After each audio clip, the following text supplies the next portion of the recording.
لو عربيتك بتغرق بيك في المية وانت محبوس جواها، ركز معايا في اللي هقولهولك علشان ده اللي هينقذ حياتك بإذن الله. نفترض انك سايق في امان الله على طريق جنب بحيرة، وفجأة جالك تليفون من الحاج بيقولك قدامك 20 دقيقة وتكون في البيت، وانت اصلا محتاج ساعتين علشان توصل. طبعا من الاستعجال فقدت السيطرة والعربية لبست في المية.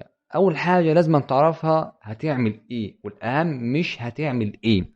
اولا اوعى تترعب، العربية مش هتغطس في ثانية، لسه قدامك وقت. ثانيا اوعى تحاول تفتح الابواب، ضغط المية من بره هيخلي الباب حديد ومش هيفتح معاك.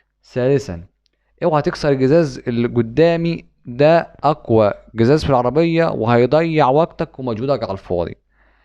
اول ما العربية تبدأ تغرق امسك في اي حاجة سنها رفيع او حامية واكسر الزجاج الجانبي واخلع فورا. طب لو